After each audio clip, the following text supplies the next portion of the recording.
Hello, everybody. What's up? Good morning, good evening, folks. Hello, hello, hello. Hi. How are you all doing? All good?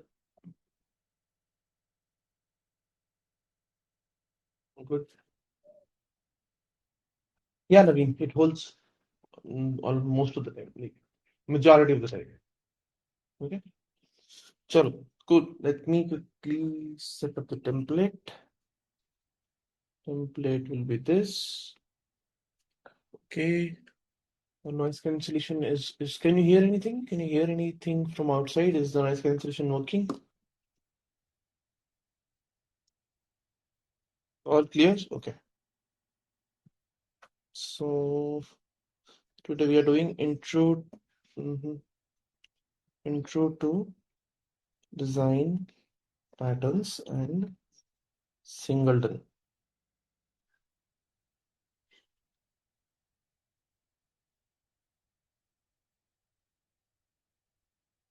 Singleton 1703. Okay, cool. Let's get started. Uh, okay, fantastic. Let's begin. So, what is the agenda for the day? Okay, please. But whenever you get a chance, do it. Agenda for the day, right? Let's start with the agenda. So, on the agenda, we will first do what we will do. We will do dependency injection principle, correct? Dependency injection principle. Then we will jump on to design patterns introduction, intro to design patterns, and number 3 will be singleton design pattern. Anybody knows singleton design pattern already? Anybody knows singleton design pattern? If we get time today, if we get time, then we will talk about multi-threading in singleton design pattern. If we get time today, okay? Sure. Let's begin. So,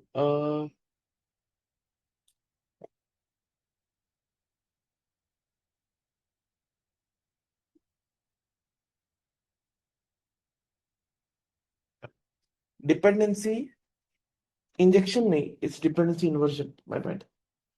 Dependency inversion. Let's go.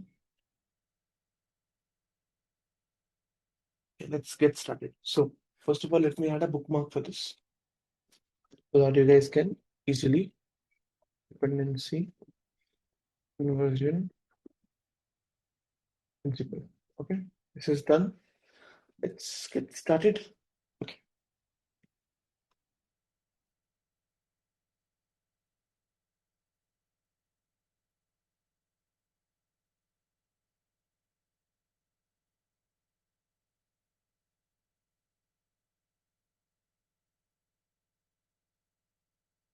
Okay. Sure.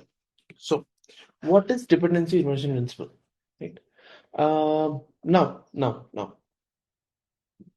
let's take the version 2, right? The version 2 that we made yesterday. What was the version 2?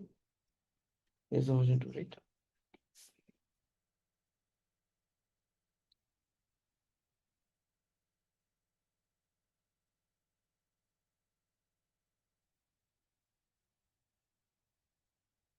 Okay, just give me a minute.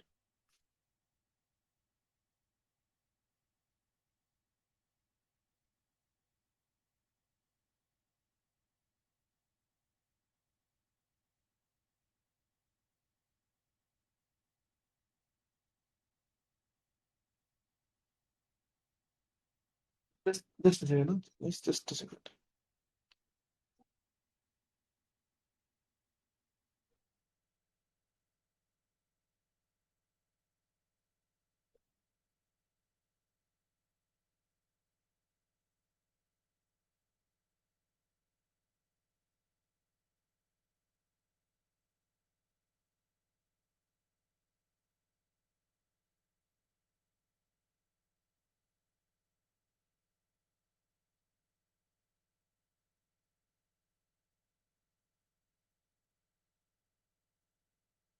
Just give me one second. I just need to set this up because I want to maintain this going forward as well. Okay, for these three I'll do later. I'll do it. No, the others I'll do later. Anyway, yeah, version 3, right? Version 2. This was the final version, right? Now, a new requirement came into the picture. A new requirement came into the picture. What is this new requirement? The new requirement is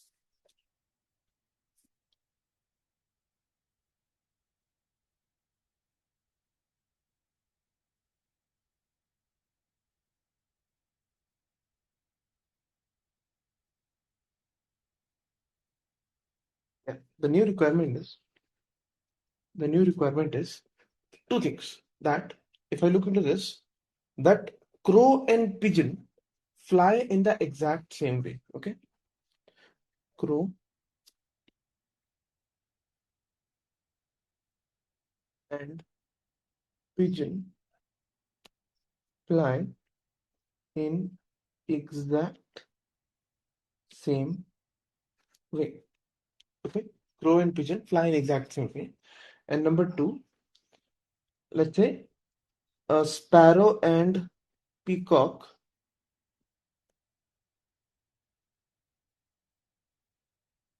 fly in exact same way. So this requirement came to us that basically crow and pigeon fly in the exact same way, and sparrow and peacock fly in the exact same way. That means in this 5 classes, everyone, if you are implementing the fly interface, right? Um, let's say peacock is also flying. Let's assume peacock is also flying. Now, for all these 4 classes, everybody, for all these 4 classes, if I'm implementing the fly interface, everyone, let me quickly remove all the other things.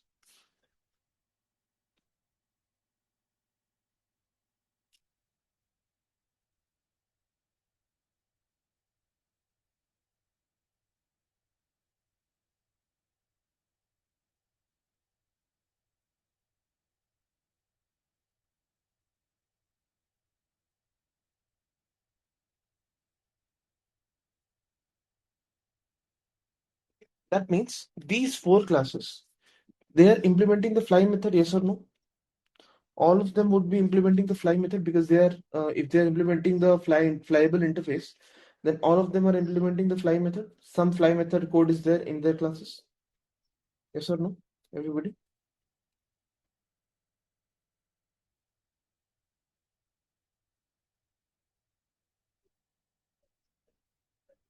Yes, no? Yes? Okay. Now, if I look into the question, requirement, the crow and pigeon fly in the exact same way. That means crow and pigeon fly in the exact same way, and peacock and sparrow fly in the exact same way. Okay. That means these two will have the same code. Similarly, these two will have the same code. Is that correct? If they are flying in the same exact way? Yes or no? Everyone? Yes, no. Are you clear with what I'm saying, everyone? That it is given in the question that crow and pigeon fly in the exact same way, and sparrow and peacock also fly in the exact same way. So if I finally like write the flying method across all of them, then if two birds fly in the exact same way, that is obvious. The code will be same across both the birds. Correct? Everybody? Yes. So tell me, is it leading to? Can I say this is leading to code duplicacy? Leading to code duplicacy? Yes or no? Right? Because same code across both the classes, right? So what can we do? Should we have duplicate code? Is that a good idea? Should we have duplicate code? No, right? Obviously not. So what do you do? So let's say I wrote 2 classes. Let's assume that I wrote 2 classes, right? Let's say I wrote 2 classes. Let's think of a solution. Here in the solution, we are saying that okay, to remove the code solution, to remove the code duplicacy, remove the code duplicacy. what we did is, let's say, we created two new classes. One class is called, what was the first two words? Crow and pigeon, right? So crow, pigeon, fly behavior. Okay, it's a class. And inside this, let's say I have written void, do fly, and they have their own logic of flying. And another class called class. What was the other two words? Sparrow and peacock, right? So class, sparrow, peacock, fly behavior, and inside this void, do fly, and this is the case. Is that okay, everyone? Basically, I've created two methods, and let's say one is called make fly because they are different, right? So let's call it make fly and do fly. Okay, just changing the name so that you know the difference, that they are, these two are different, right? These two are different. Okay. Now what I'll do, so that I don't have to have code duplicacy, what I will do, inside the crow pigeon, let's say if I take these two, crow and pigeon. Now if I take the crow and pigeon class, crow class, pigeon class, instead of writing the duplicate fly method inside both of them, what I'll do, I'll say the crow will have a dependency on crow pigeon fly behavior. Let's call it crow pigeon fly behavior equals to new crow pigeon fly behavior. So I'm injecting this object, and inside the void fly method, I will call cpfb dot to fly. Okay, and similarly here also I'll do the same thing.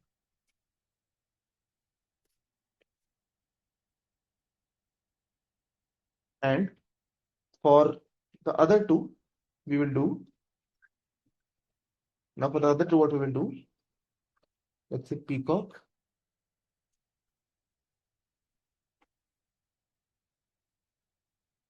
sparrow. No, is it sparrow, peacock? Sparrow, peacock. Okay.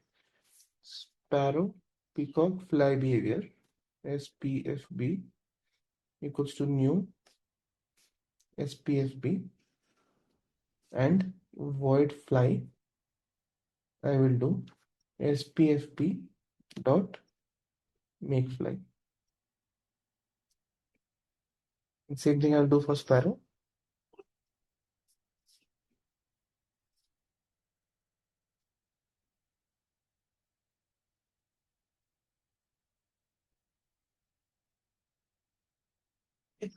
Is everybody clear what happened here?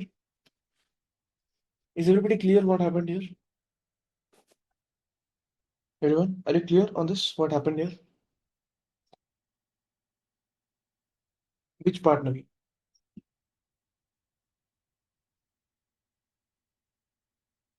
Everyone, how are you clear? Yes, no? Are you clear? Yes, no? Also, let me share this in case you want to speak up.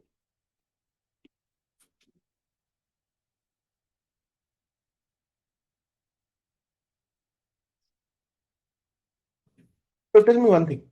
Let's okay, let me just quickly repeat for everyone. And I need a yes or no from all of you. All of you remember the version 2? All of you remember the version 2? Yes, no? Yes? Okay. In version 2, you remember some birds could fly, and those birds are implementing the flyable interface. Correct?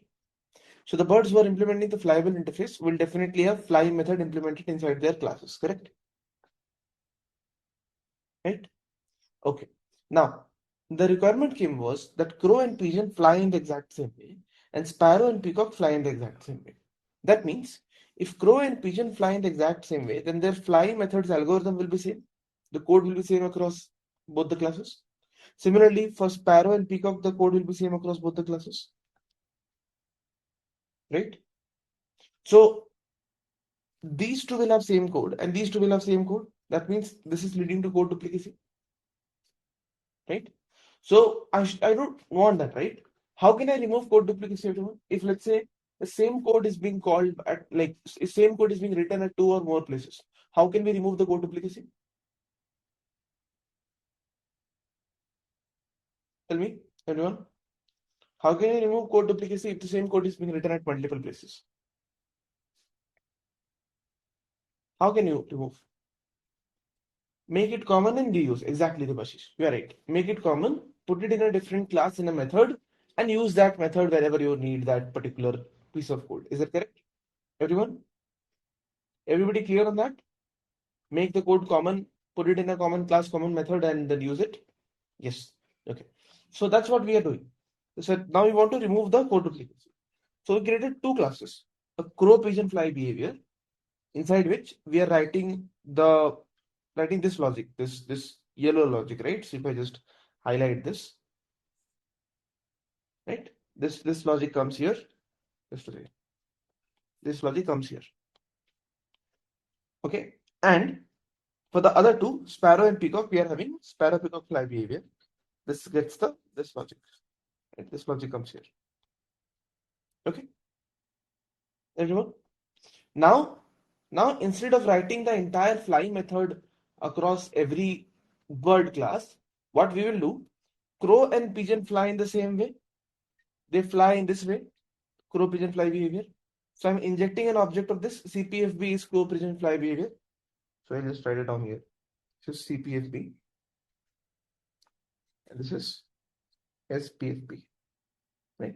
So crow pigeon fly behavior, injecting the object and calling this method from here.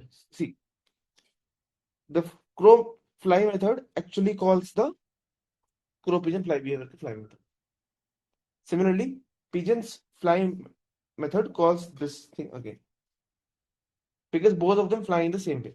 Now tell me, is the fly method holding the same piece of algorithm for both of them?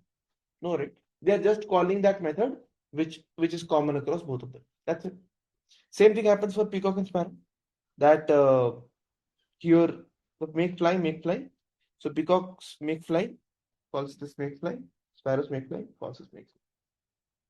Make sense? Everyone now? Are you all clear on this? Can I get a yes or no from everybody in the class?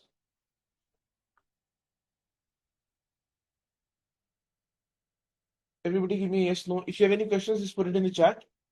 And else give me a yes or no. Everyone in the class, I'm not getting enough responses. Yes, no. Okay. So Hari is saying you are instantiating an object of an unrelated class in a class definition. I'm curious how we still maintain the state of the main entity this way. What do you mean by maintaining the state of the main entity, Hari? And where will you put that standalone function, Hari? Where will your standalone function go? Like you have to write that function somewhere, right? Where will you put the standalone function?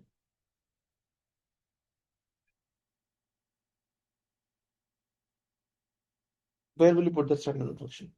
So I cannot put the standalone function in any of the birds, right?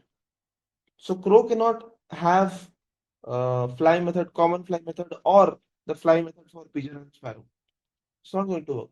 So I cannot put them in any bird class. I cannot put the standalone method in any bird class. I will have to create a separate class. Correct, Hari?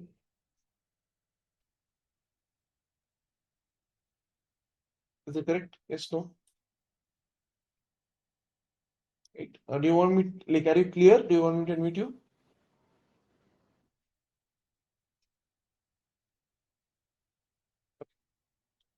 Let me quickly just unmute Hari and move forward. Yeah, Hari, tell me. Hey Sandeep, hi. Can you hear me? Yeah, I can hear you. Go ahead. I think maybe I'm just new to Java. I I couldn't understand how you can even instantiate an object within a class definition. I mean, I know you could Uh, do that. Like, yeah, what if just there? Mhm. just put it this inside the constructor. It will, while creating the crow object, it will first create the fly behavior object and then create the crow object. Okay, so what if the fly method, correct? What if the fly method depends on attributes within the crow class? So whatever attributes it depends on, just put them the common attributes here. Because if their algorithm is same, then definitely the attributes will also be same, right? If they're flying in the exact same way, then their attributes will also be same. So you can put the common attributes also in the fly behavior. Oh, I see what you're saying. Okay. So say if Or I you can need to, or you can just pass the attributes as parameters here. That will also work. interesting. Okay. But that will be separate addresses though, isn't it? Maybe I'm overcomplicating this. Addresses as in? Like say, what if fly needs to modify an attribute? Fly method needs to modify an attribute within the uh, The crow crow object, only, for or example. Yeah, crow object. it will be able to do. What is the issue in that? You can basically access, basically if I'm here, if I'm inside this fly method, I'm passing the parameters. I can always update the values if I want. Not an issue. Okay, in the crow object. Yes, you I can. thought access modifiers prevent us from doing that, isn't it? No, no. Just do this dot set whatever value you want to set. Interesting. Okay. Um, You can do. that's all right. I'll maybe do some examples myself. Sure. Dhananjay, if you put the fly in abstract and extend with crow pigeon, uh, that then again I'm writing the fly method again, right, Dhananjay? Is that correct?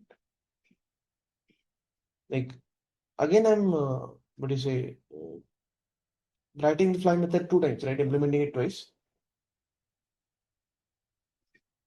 And crow pigeon are already extracting the bird. They cannot extend anything else. We can only extend one class. Correct? Clear, Dhananjay, on this? Folks, any questions? Anything else? Cool. Okay, then I'll move forward, right? I'll move forward. Okay. Now, my question to all of you is all of these four, all of these four, right? If I take any two, let's say if I take these peacock and sparrow, these two, my question to you is tell me, are they, these are depending on the concrete implementation of fly behavior. Is that correct? Depending on, depending on concrete implementation of fly behavior. Is that correct, everyone? They're directly depending on the concrete implementation. They are not depending via an interface or via an abstract class. They're depending directly on the concrete implementation. Is that correct, everybody? Yes. And do you remember we discussed about this earlier? Should you ever depend directly on the concrete implementation? Should you directly depend on concrete implementation, everyone? We discussed this, if you remember. Where did we discuss this? I gave you an example. Where did we discuss this? Where did we discuss this? Exactly. Correct, Ankit. Phone pay. You guys remember phone pay? Right? PhonePe was not depending directly on the Yes Bank API, but was depending on it via the bank API. Do you remember? So PhonePe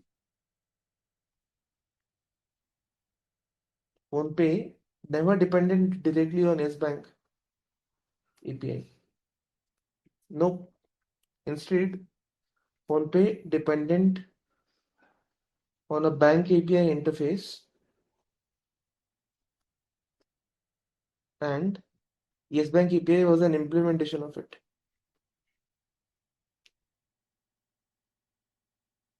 This was the actual implementation. Do you guys remember this?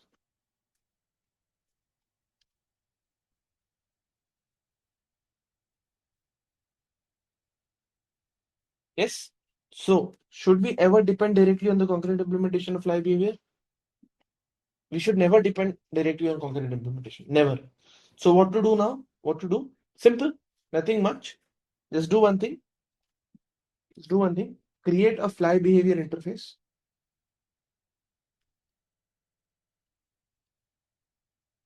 and write a method called, let's say, make fly, do fly, whatever you want to call it.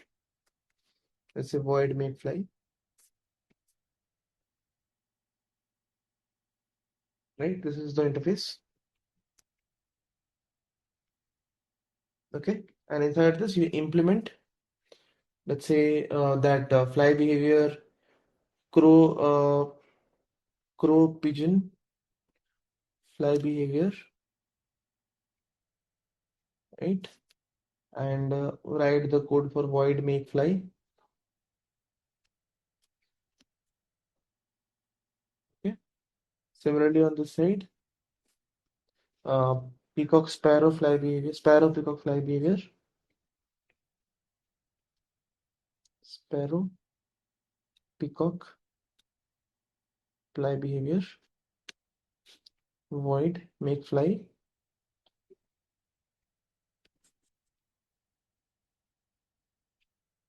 Basically implements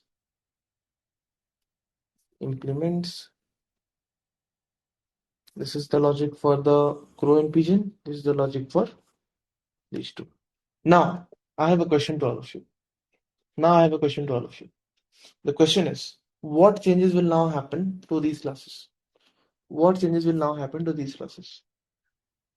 Tell me, what will be the changes after introducing this interface, and how can I remove the concrete dependency? What can I do to remove the concrete dependency? Please tell me.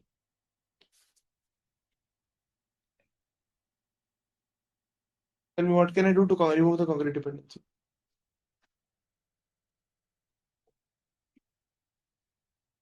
They need to implement the interface. Do they need to implement the interface? We've already implemented the interface, right? By crow pigeon fly behavior class. What changes will happen, everyone? Can somebody give me like a line of code? Just tell me what changes will happen here. Just write the line of code.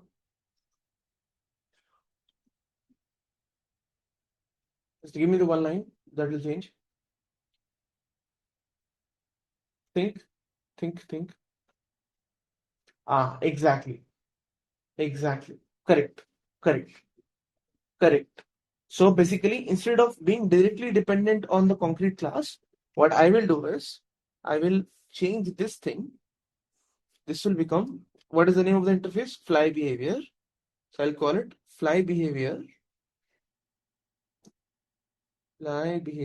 CPFB is equal to new CPFB. Similarly, I'll change it here also. I'll call it fly behavior CPFB.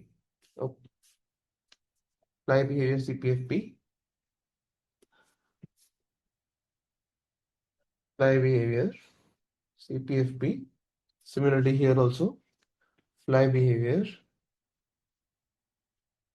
SPFB. Similarly, here also fly behavior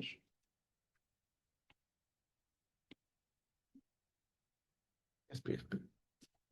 Right? This is what is going to happen. So instead of being directly dependent on the concrete classes, they're now depending it via the interface. Make sense? So this is what the principle is. This is what the dependency inversion principle is. That is what we actually learned in PhonePe as well. So dependency inversion principle says that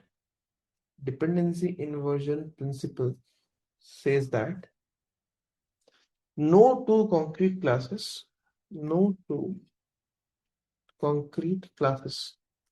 should directly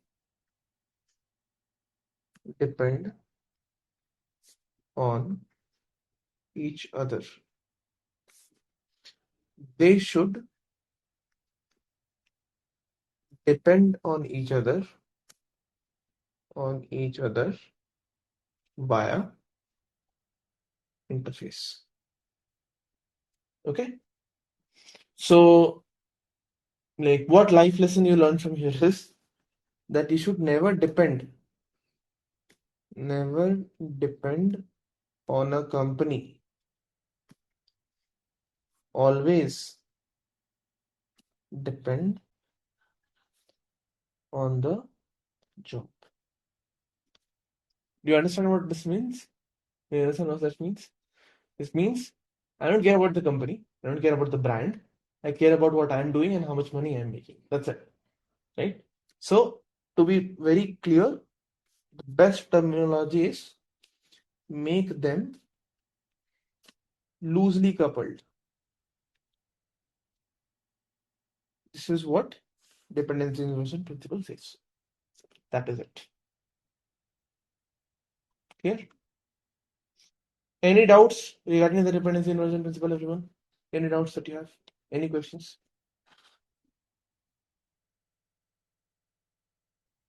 Any questions, folks? No? All clear? Can I get a yes or no if it is clear from all of you? Can I get a yes or no from all of you?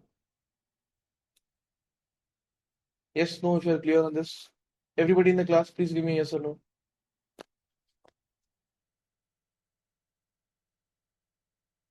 I'm getting only 9 responses out of 40 people in the class. Less than 1/4. Why is that? What about others? Yes, no, yes, no, yes, no, folks. Yes, no.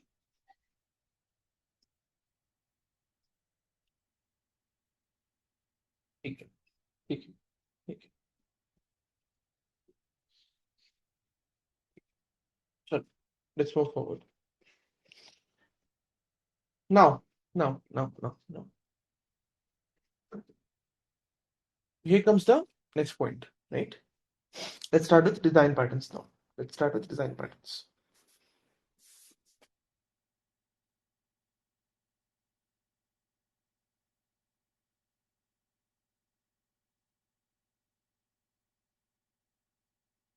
Design patterns. Okay.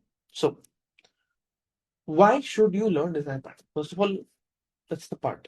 Or what are design patterns? Let's start with that. Let's start with what are design patterns. Anybody knows what are design patterns? Anybody knows what are design patterns? Solutions. Well-tested approaches to solve common problems. Correct. Okay. Well said. Right. So basically, first of all, what do we design? What do we design, everyone? What do we design? What do we design?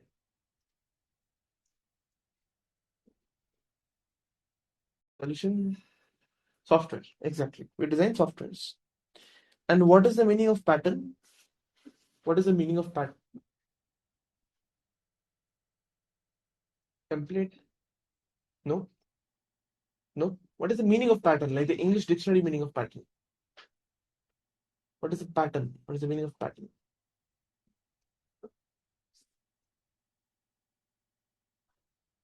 Recurring theme. Exactly. So something that happens frequently, right? Something that occurs frequently. Okay. So that's what design patterns are. So design patterns are nothing but well established solutions, to common problems faced while developing softwares. Okay, so well-established solution to common problems faced while developing softwares.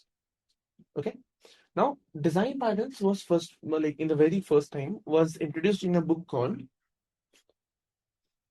Gang of Four.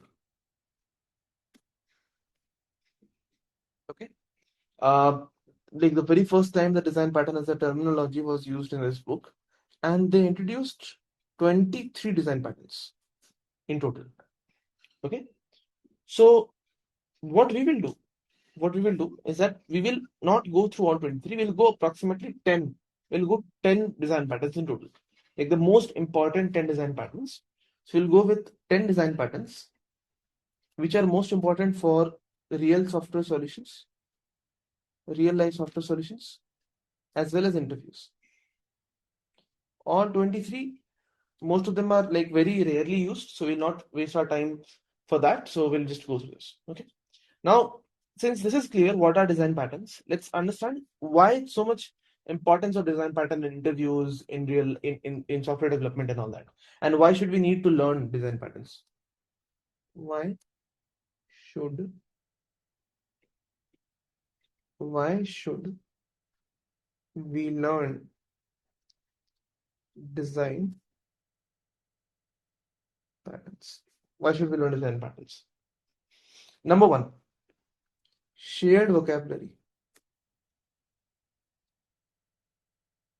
Is that clear? Like if I give a name to a certain algorithm, like for example, when I say binary search, you all understand, right? What do I mean? Do I need to explain it to you again and again? No, I can just tell you that hey, just use binary search in this situation. You will understand what to do. Correct? Similarly, a senior engineer can tell you, hey, just use a builder pattern here or use a singleton pattern here because you know design patterns, you know what that person means. There's a shared vocabulary of understanding. Is that clear? Right, everyone? Second, saves a lot of time because already I know the solutions for a lot of problems, so I don't need to worry. Saves a lot of time. And number three, the most important part, why are you here? Interviews. Right? Okay, cool. So we'll look into all these things. Okay, we'll look into all these things. Uh, we'll look into multiple design patterns. Okay, we'll look into multiple design patterns. But what are these design patterns and what are the types of these design patterns, right? So basically, types of design patterns.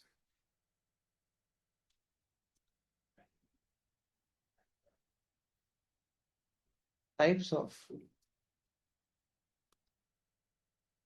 design patterns. Okay. What are the types? Anybody knows what are the types? Anybody knows the types? Anybody knows any type? Creational design pattern. Correct. That's the first one. Creational design pattern. Okay. So basically, creational design pattern talks about how will any object get created, right? Basically, how will any object get created? It will also talk about how many objects will get created. So how many objects will get created. Okay. This is creational design part. Number two, structural. Correct. You are right, Sumit. Structural design part. Structural design pattern. This talks about the overall structure of a class, right? So how will a class be structured? How will we structure a class? What all attributes it will hold?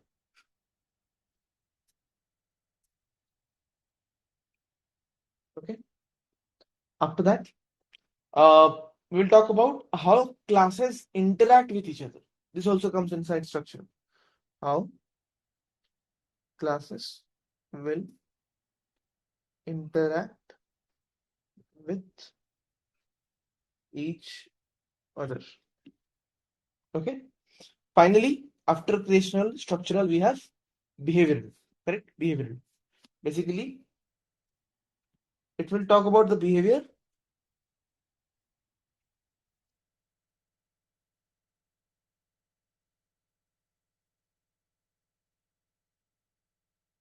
It talks about the behavior, or basically how to code an action or behavior. Okay, how to code an action or behavior. That's what we are going to do. Now, what are the design patterns that we're going to learn in each of these cases? So first I'll tell you what we are going to learn under creational design pattern. Okay. What are we going to learn under creational design pattern? Okay. Just 12 things for me. What are the problems usually faced on creational, structural, and behavioral front? Uh, So Naveen, when we go through each design pattern, right? I'll tell you. Just hold on. I'll discuss. Just hold on. So let's jump a bit deeper into creational design pattern. Okay. So let's jump a deeper into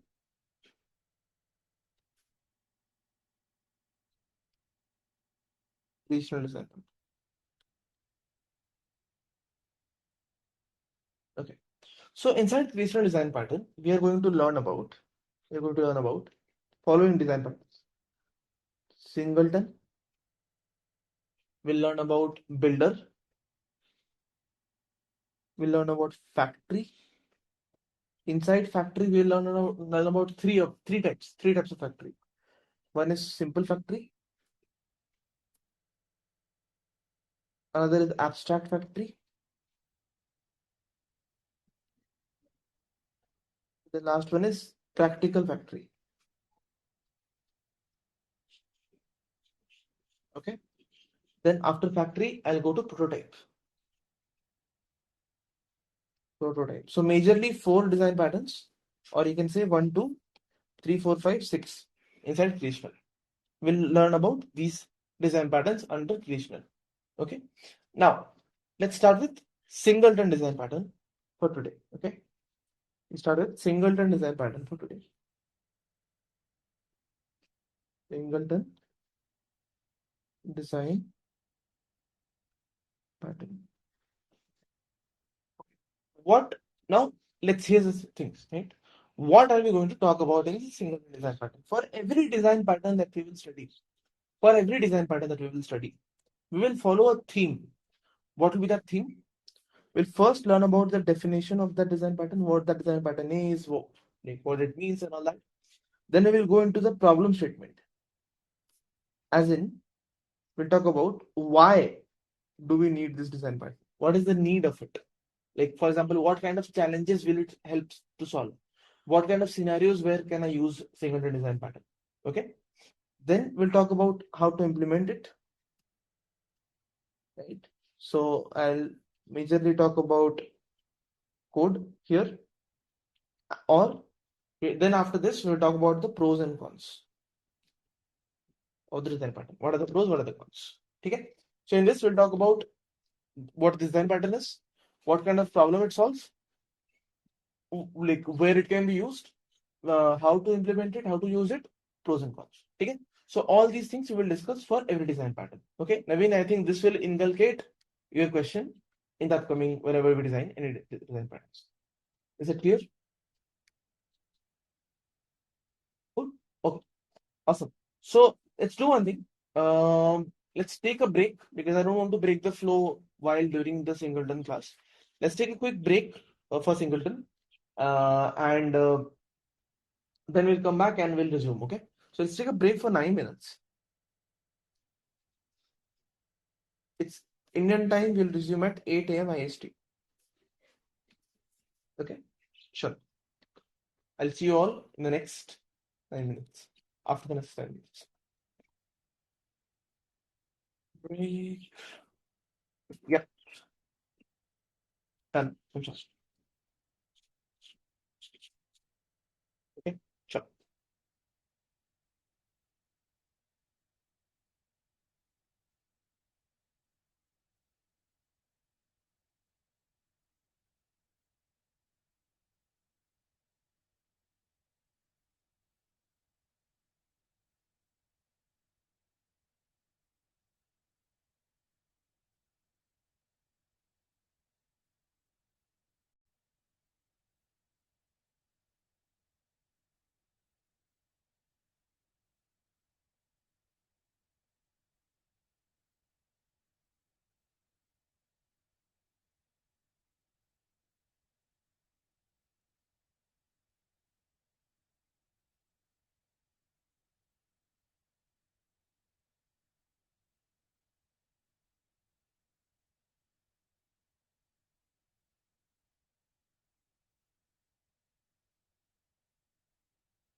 Everybody, everybody is back. So everyone back.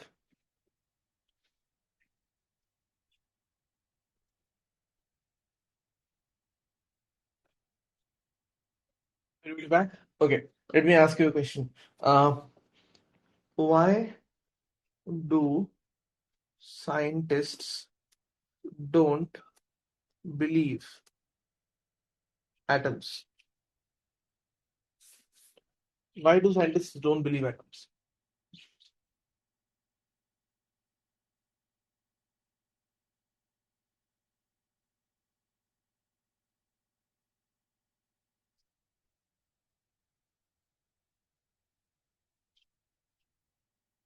Why do scientists don't believe atoms? Yeah, I did. Yes, sir, you're right. Because they make up everything. Because they make up everything. Oh, this joke was in that video? Okay. No, I'm using this joke way before that. Okay. Okay, another question. I don't think it was there in that video. Was it there in the video? Okay, let me ask. Which room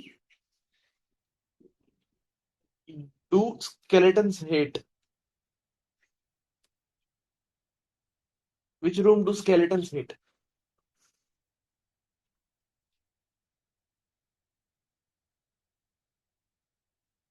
Which room do the skeletons hate?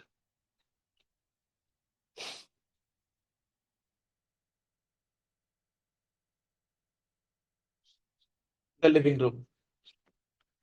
The living room. Right?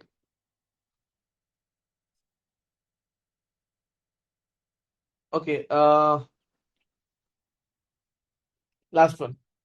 What do you call security guard of a Samsung store? What do you call security guard of a Samsung store? I think have I already asked it already.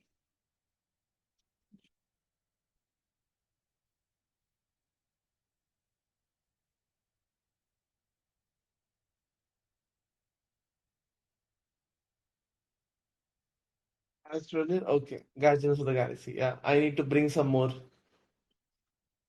I need to make some more.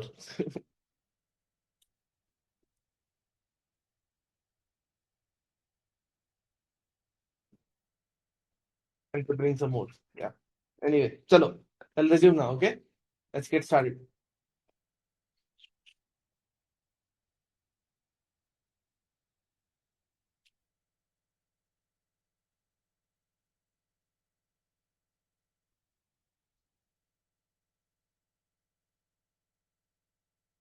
Okay, last. This is a good one. This is a good one. So, there was a coder. There was a coder named Dev. Okay, so there's a coder named Dev, and Dev wanted to marry a girl. Wanted to marry a girl, but Dev's parent did not allow. Dev's parent didn't allow. So what did Dev do? What did Dev do?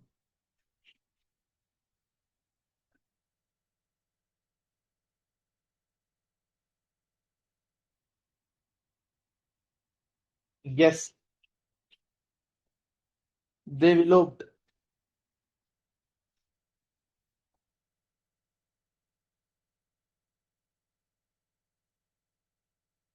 They eloped. Dev is a coder, so they've also developed. Cool. Let's get started. Chalo. Yeah, they've eloped, developed. Right. Chalo, let's begin. So let's get started with Singleton. Let me add the bookmark for Singleton. Singleton. Let's get started. Okay. Everyone. So Singleton, right? What is the definition of Singleton? Let's start with that.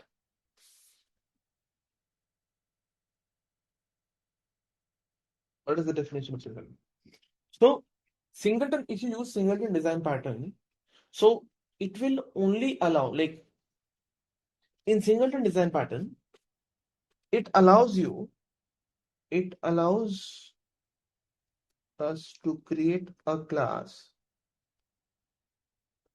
such that there can only be a single object of that class. Okay, so it allows you to create a class such that there can only be a single object of that class. Okay, so for example, class A, if I write, so A1 equals to new A, correct? Basically, let's say new object of A,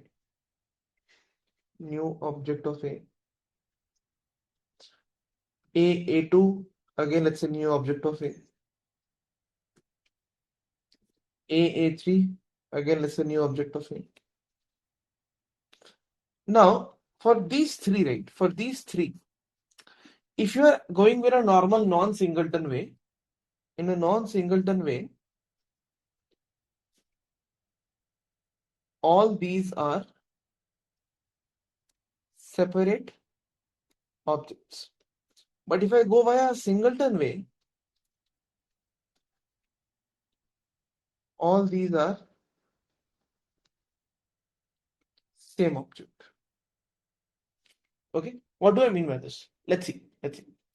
Before going into like how can we do that and all that, for now just imagine that singleton is a design pattern which allows you to create only a single object of a class. One class can have only one object.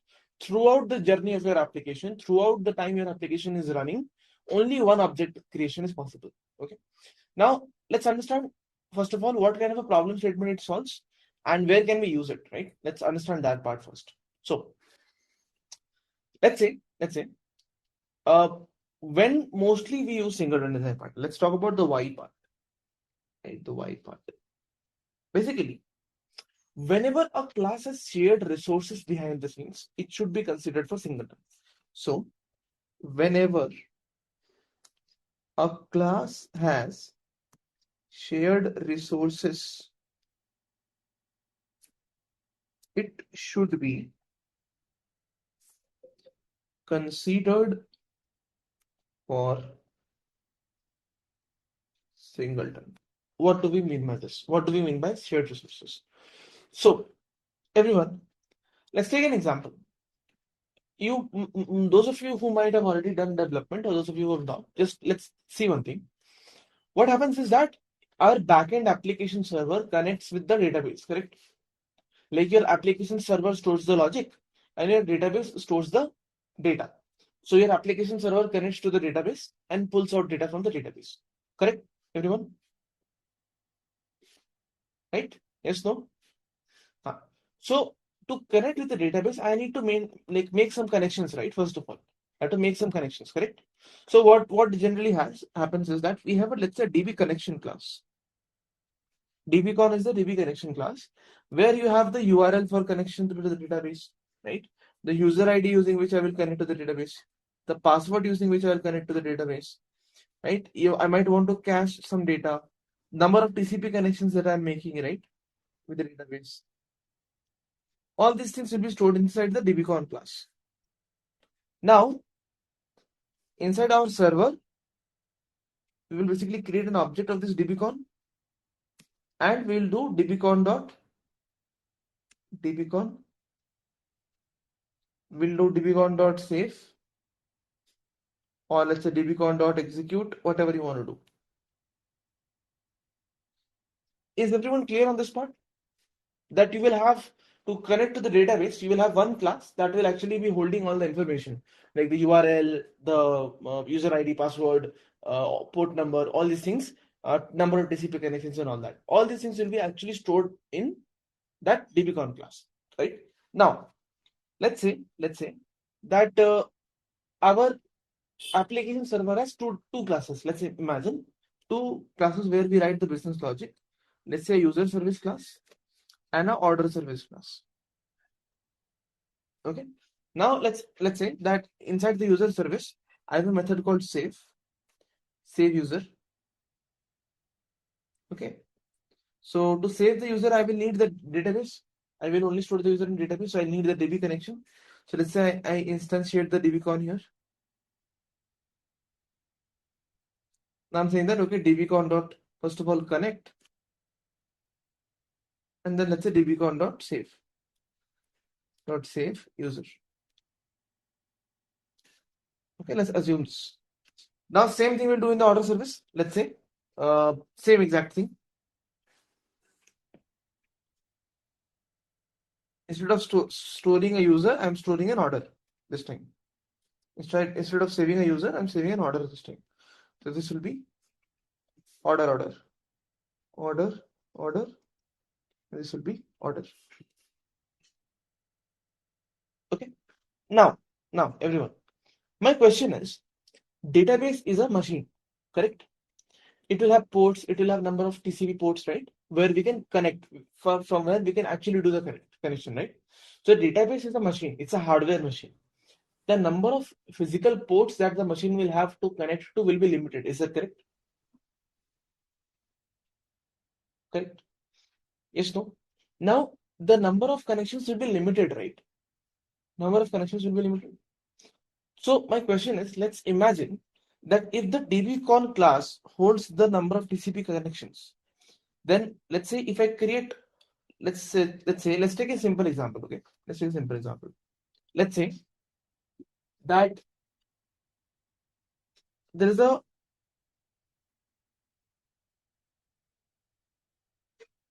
let's say there is a user inside a game. Now you remember, do you know, like when you play a game, you have lives, right? You can like 3 lives or 4 lives or 2 lives. Like if you die 3 times, the game is over, right? You have lives, correct?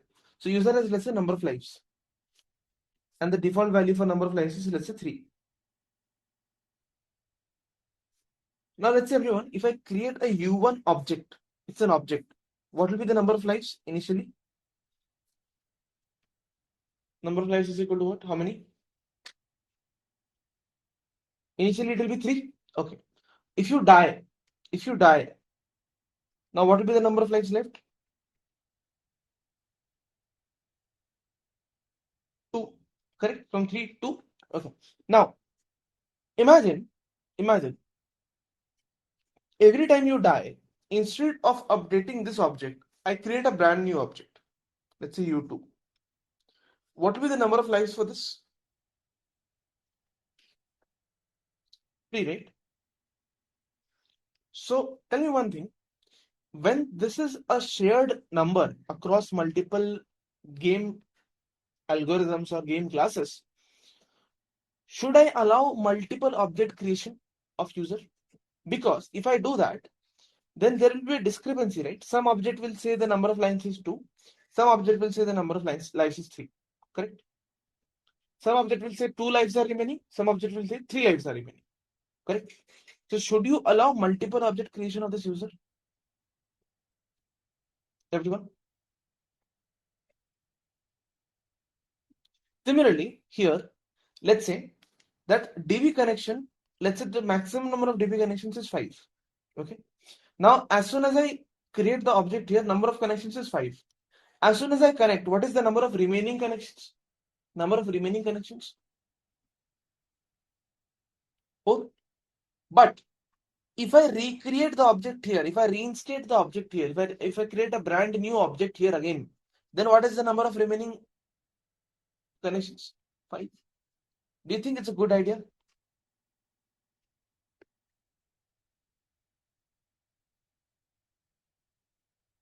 No, right? Correct, everyone? No? So this is one of the scenario. I told you this DB thing is one scenario.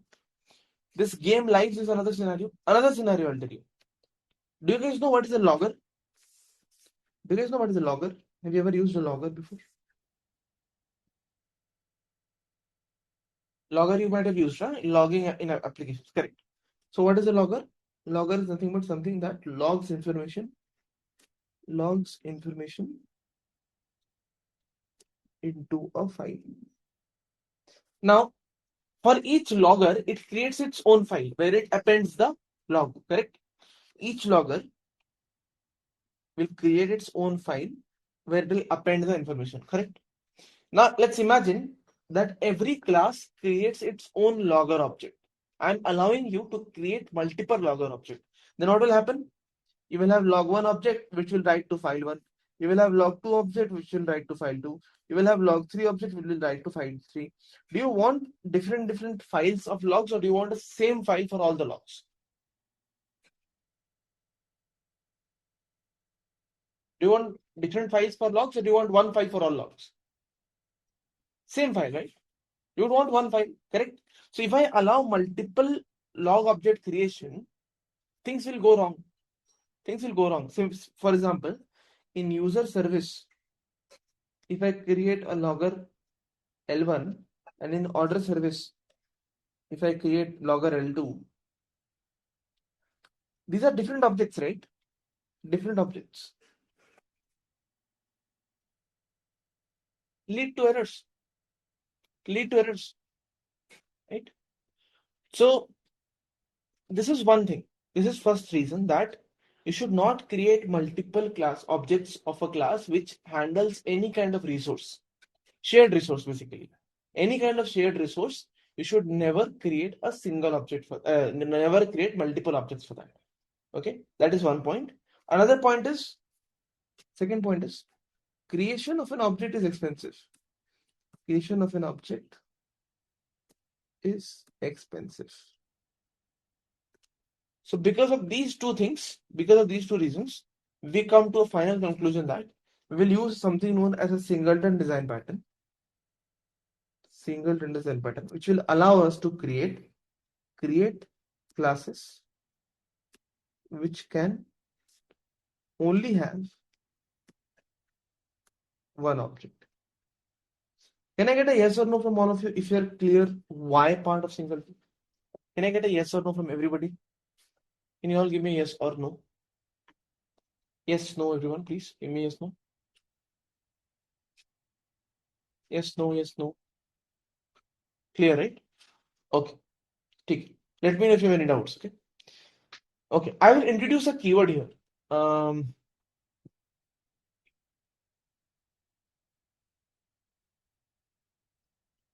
About unique and shared. It's also about, are you sharing anything that, like, for example, any resource. Let's say, for example, Naveen has, let's say, money. Let's say Naveen has 1,000 rupees.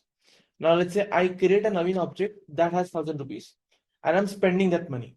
So let's say I spend 200. Now it is remaining with, Naveen is remaining with 800 rupees. But let's see, if I create another object of Naveen, it will again start from 1,000. Is that correct? No, you're sharing that wallet. The Naveen's wallet has been shared across multiple places. You should use the same object that is now holding 800 rupees. So you should never create multiple objects of the Naveen class in that case. That's what you should. Clear now? Yes, Mr. That's what happens in DB. DB is always singleton. DB connections and all that are always singleton. Single object is maintained at JVL level. Correct. Correct. Correct. Correct. I'll show you how you implement it and all. I'll discuss that. Just hold on for some time. Okay. Okay. Before we move on to that, I think I have not discussed the static keyword with you all till now. Do you guys have I discussed static keyword with all of you yet? Not discussed, no? No. I'll discuss static. I'll quickly discuss static. So, what is static keyword? Till now, everyone, whatever data we have created, like any getter with setter, any data and attribute, any ID, any name, any username, whatever we have done, everyone, um, um, what was the, like, where was this data actually stored? What was the actual location of data storage in this, all these? Heap? I'm not talking about heap. I'm talking about, like, where are we storing it in the class, or where are we storing it in the object? We're storing it inside the object, right? All the data is going inside the object, correct? All the data of a class is going inside the object, right? Exactly. So the point is that normal non-static data that we have discussed till now all are object level data, because the data is stored inside object. Static is basically class level data. So class level data. this data is stored at the class level, like it is bound to the class, is bounded to the class. So for example, if I write, let's say, class person, and if I write int, let's say, age, or let's say maximum age, max age, let's say 100 years, and let's say string name, what do you think out of the two should be common across all the persons? Like if I create multiple person objects, let's say I create person, let's say Naveen equals to new person, let's say person Sandeep, it's a new person, right? Etc. etc. What should be common across all of them?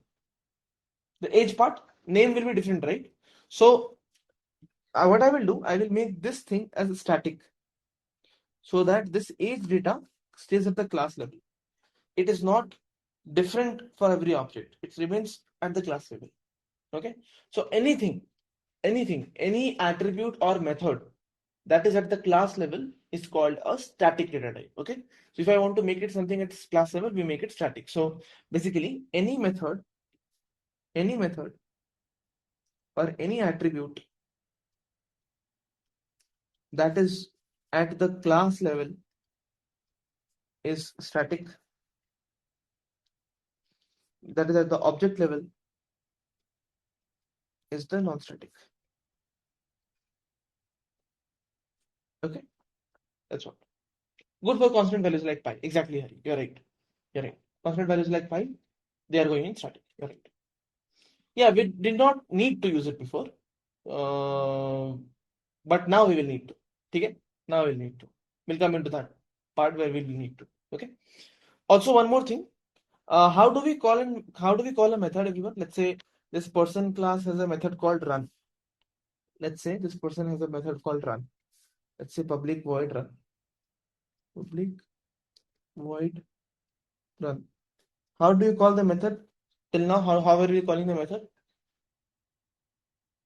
Sumit, I never said it's a, I mean, you can do both now. You can make it static final both. Why can't you make it both?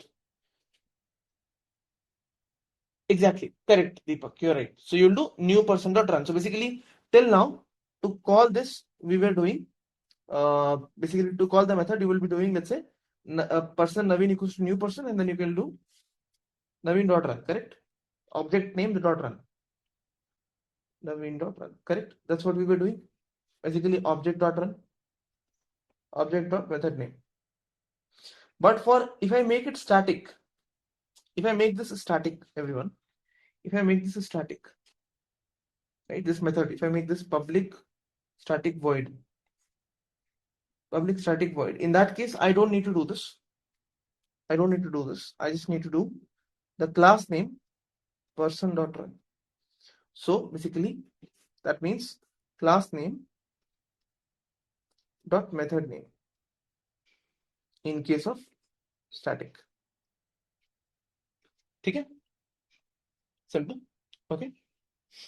Chal. Now let's come to singleton. Okay. I have a question. Yes. Class is also loaded in heap only, Dhananjay. I have a question to all of you. For those of you who write the Java code or might have written Java code, what does the main method look like? What does the main method look like? Anybody knows? Like what is the structure of the main method? How do we call them? PSVM, correct. So basically, public static void main string args. Correct?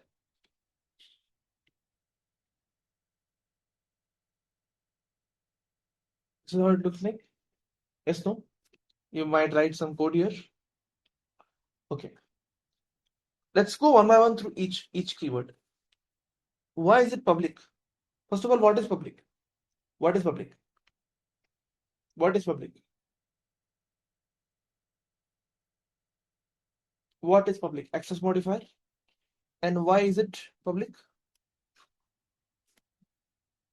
Why is it public? So that we can access it to anywhere. Exactly. So open visibility to all. Obvious, right? Main is the starting point. It should be open. Right? Okay. What is void? What is void? The return type. Return type, and we don't know what it will return. Okay. No, nothing. Returning nothing. Okay. Next point is static. Why is the main method static? Now, everyone, do all of you know that main method is the starting point of a Java code? Yes. So if it is the starting point, will we have any object before the code even starts? Will we have any object even before the code starts? No. So if there is no object, how can I call it? If it You saw here, right? For object related, like for non-static methods, I need the object name to call the method, correct? But if there is no object, how will I call it? So that's why we make it static, so that there is no need for an object to call the main method. Make sense, everybody? No need for an object to call a method. It can directly be called with the class name dot main. That is why you will see one thing. If you make this class as private, the class containing the main, you will get an error. Try this once. If you make that class private, you'll get an error. Because you'll not, like, JVM will not be able to call the main, right? If you make it private, so you'll get an error. Okay? Chalo, everybody, quick like discussion on static completed. Quick discussion on static completed. Let's resume back. It runs automatically, Hari, but internally JVM calls it. It runs automatically. We don't need to do anything. We just need to start. Okay? Sure. Args is nothing but you can pass arguments while running main. So basically, if you want this you can pass command line arguments. Command line arguments. So if you're starting this from like environment variables, you can do that. Yes. Yes. Yes. Yes. Okay. Chalo. Let's move forward. Now, let's go back to Singleton. Let's now come back to, so we have discussed the what is Singleton, why Singleton, now how Singleton, how can we create Singleton. Okay, let's go to the how part. Okay, point number one that I have, what is the number of objects that we can create in Singleton? What is the number of objects that we can create in Singleton? One. Okay, that means that there is a restriction. There is a restriction. Just give me a minute. There is a restriction on creation of objects. Correct? Correct? I think so, yes. I'm not sure, Hari. I'll have to check. It's not on top of my mind right now. There is a restriction on creation of objects, correct? Everyone? Restriction on creation of objects. Now, which part of your class creates the object? Which part of your class creates the object? Which part of your class creates the object, everyone? Constructor? Exactly. So if I want to restrict the creation of objects, what should I restrict it to? That means if I restrict the creation of objects, there should be restriction. There should be restriction in calling of constructor. What can restrict you from calling constructor? What can restrict you from calling the constructor? What can stop its access from outside? Private, exactly. Make constructor private. So step number one. Step one. Make constructor private. Okay. Cool. Now, Question: should it have any other constructor, any other public constructor?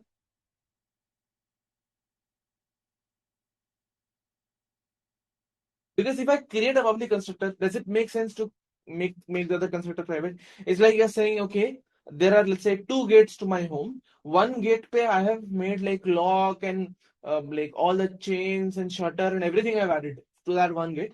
Other gate is open, right? If a thief comes, we'll say, no, no, one gate is locked. I'll have to go back. It will not work like that, right? So if I'm doing restriction on creation of objects, I'll have to first of all make sure that there is a single constructor, and that single constructor is what? Private. Make the constructor private, and it should be the only constructor. It should be the only constructor. Okay, let's move forward. Now, the problem is if I make the constructor private, will I be able to get even a single object? Everyone? So, my question is, if we make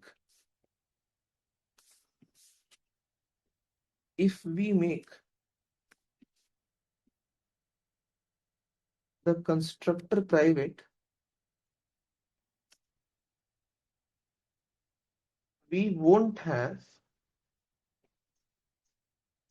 even a single object. But we need now one object. So what can I do? What can I do? Okay, everyone, if you remember in encapsulation, if I create a class called student,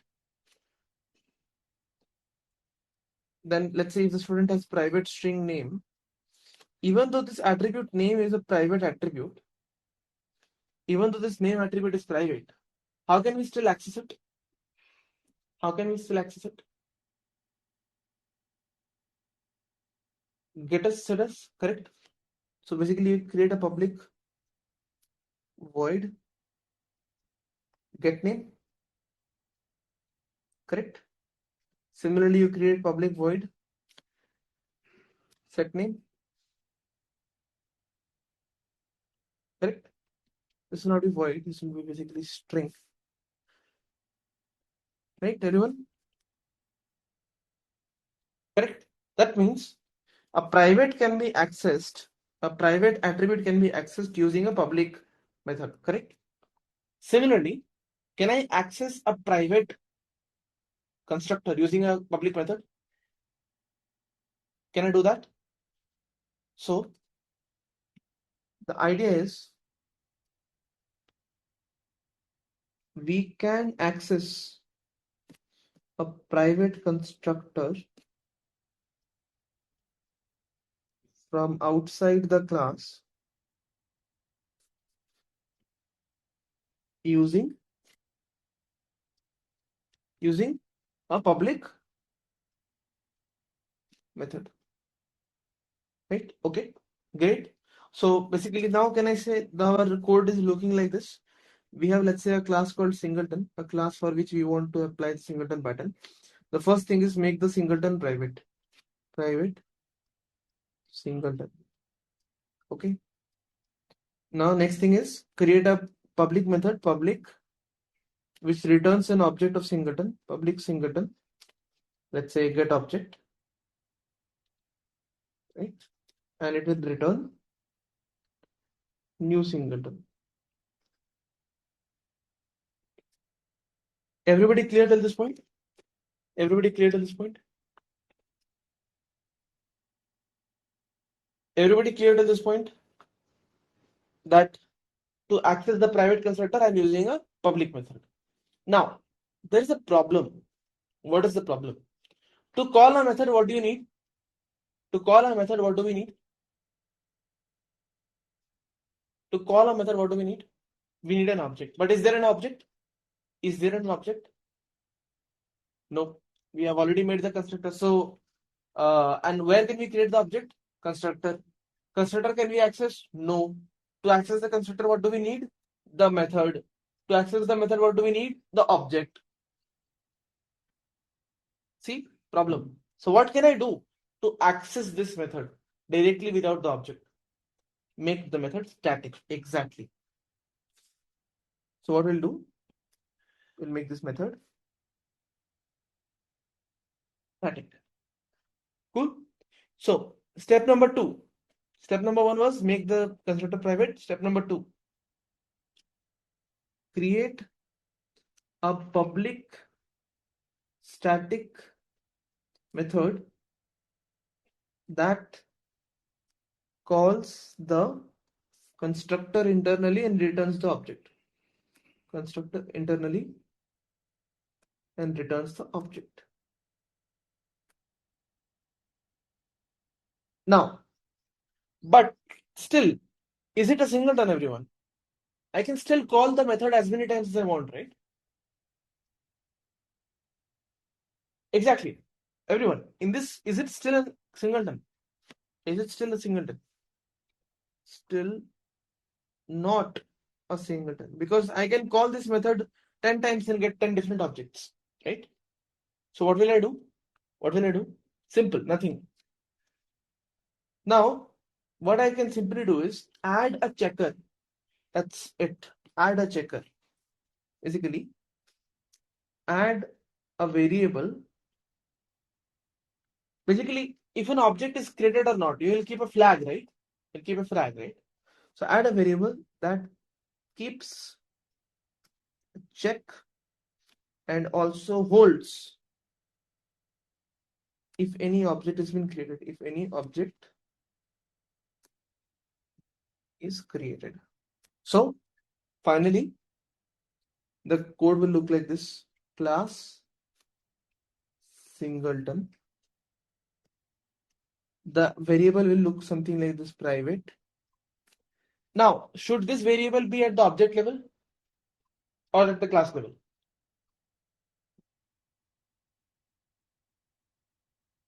Will we have any object before creating singleton? No, right? So it has to be in the class level. So public static singleton. Let's call this variable as instance, which will initially be null. Okay. Then a private constructor. Okay. And then the method public static singleton. Call this method as get instance. Everyone, if the instance is null, what does that signify? If the instance is null, what does that signify? That signifies that no object created. Exactly. So if no object has been created, what do you call? If no object has been created, what do you call? You call the constructor, right? So instance is equal to new singleton and then return the instance. Okay. Everyone clear? So step number 3 is this. Step 3 is this.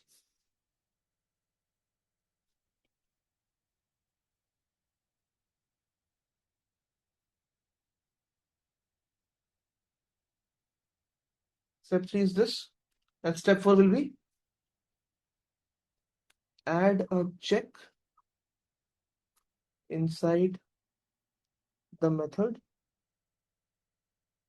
if any object is already created. Return that object. Else create new.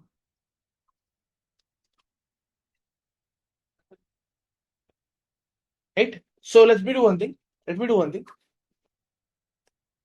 It's intangible. How can a class hold state at all? No, Hari. So basically, class occupies memory in heap. So class can hold variables. Class can hold what do you say?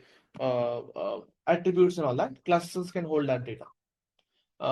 Basically, some common data I can store in class. That's why static comes into the picture. Okay. Let me do one thing, everyone. Let me quickly jump back to the IDE and show you the demo for Singleton. Sounds good?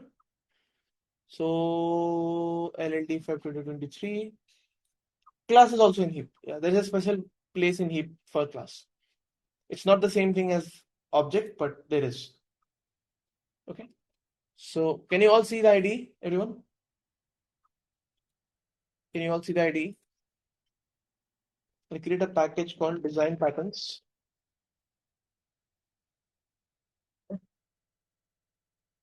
Design patterns. And inside this, I'll create a design pattern called Singleton.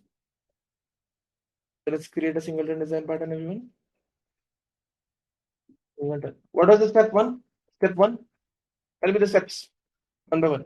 Step number one. Step number one. Private constructor. Correct. Private Singleton. Next step.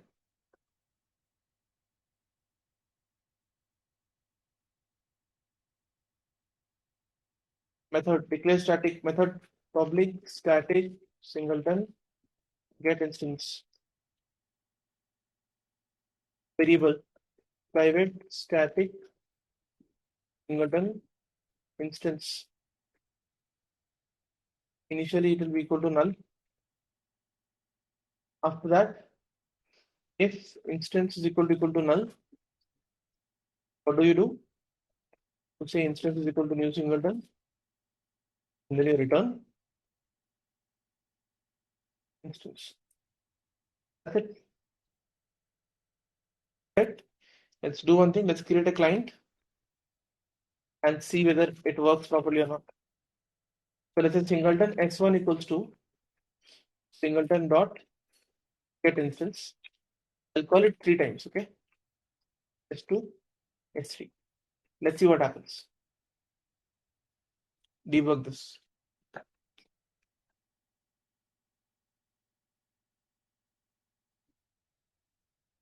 Okay, calling this method very first time. What will happen? Instance is null right now, correct? Will it go inside the if block? Will it go inside the if block? Everyone? It will. It will call the constructor. It will get the object. It will return. Okay. What is the address for the object, everybody? What is the address of the object? 685. It is holding the address object at 685. Okay. Calling the instance second time. Will it go inside the if block? Will it create a new object?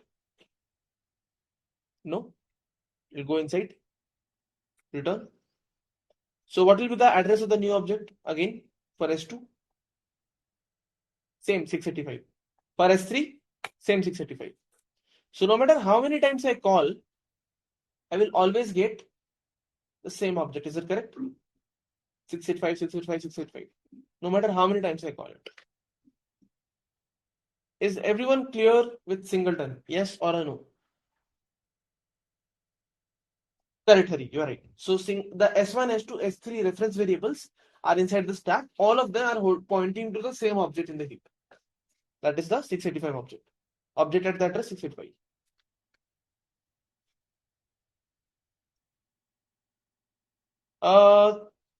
Not exactly, Rajesh. Will I be able to do new? Everyone, will I be able to do new? This is possible? No, right, Devashish, because the constructor itself is private. See, the error is, I'll ping you the error. This is the error. I think that Singleton is private.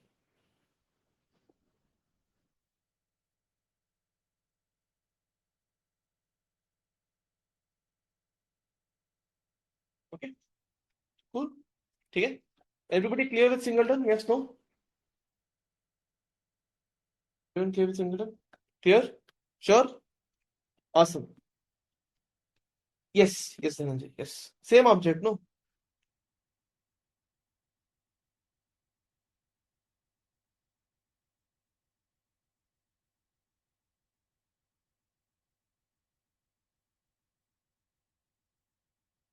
Now, the next point. Everybody clear with Singleton? Yes, no, let me open the Singleton class. Let me look at it.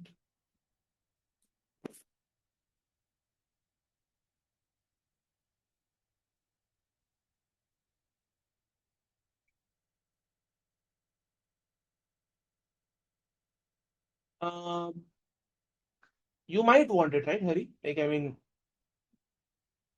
for example, the DB connection. Would you want different objects at all the other places, or you would want to refer to the same object through all the other places?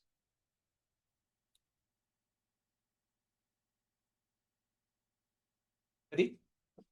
Think that example, that user service, order service. Because, I mean, other, like, for example, let's say somebody created a new user. Let's say a user created an API. So from the from the user page, I'm creating the UI. I'm creating, let's say, register. So register will call the user service, and user service will now save the database to this. Now let's say in the other place somebody called place order. So place order will call the order service. It will create the order and store it inside the database. Now how will you share the same reference variable across user and order? They are two different flows. Na? UI say user created, user service, database. Then UI say place order, order service, database. So both of them should access the same DB connection object, but they can have their own reference variables. How will you store the how will you share the reference variables across them? How will you know that I have to share this? Those are two different flows, right?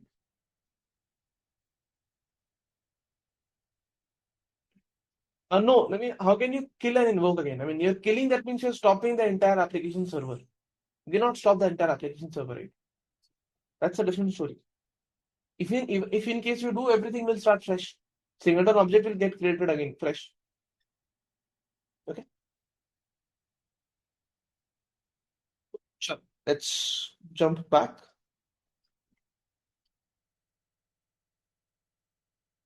Let's jump back. You guys can all see my iPad.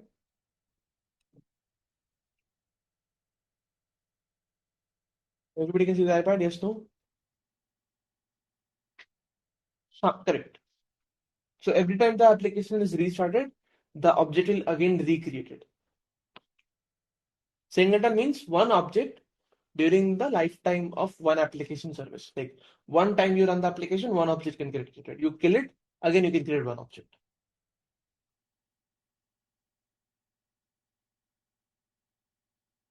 What guest instance? What have you not done in this? I mean, static is the new keyword that I've discussed today. What else have you not done in this get instance?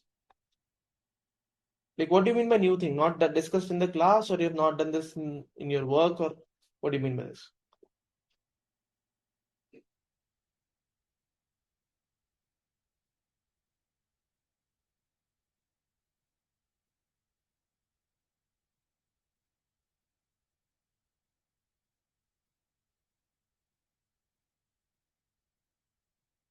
Yeah, it's a method name.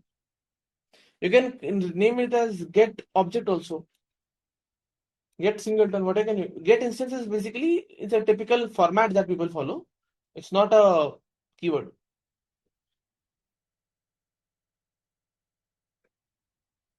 Returning object of the class, Karthik, not the class. Returning object of the class. Okay. So, sure. Now I have a question. Can we still do singleton in a multi-threading environment? Can we do singleton in a multi-threading environment?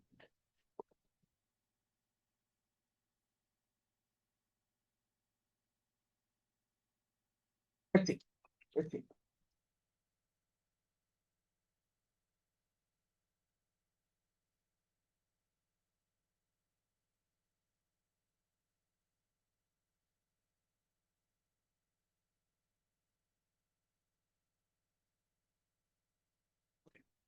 Let's say, everyone. This is the code, right? This is the code for singleton.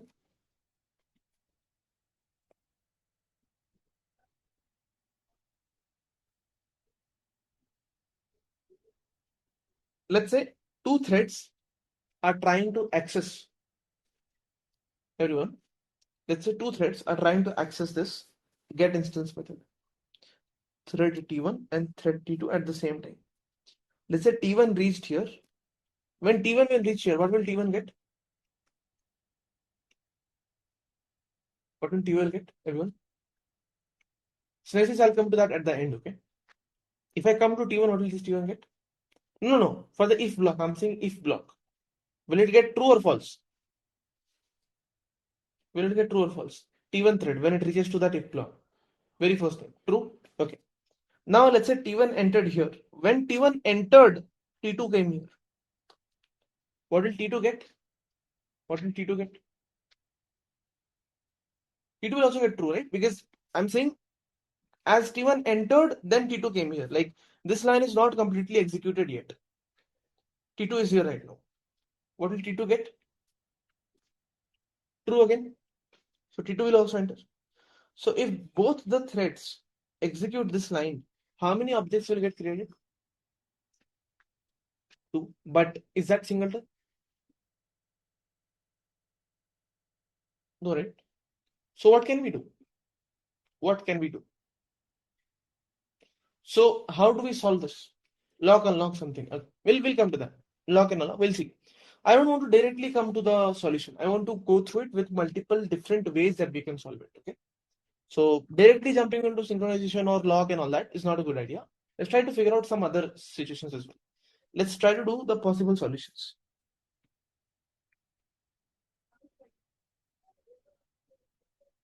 What are the possible solutions? Let's think.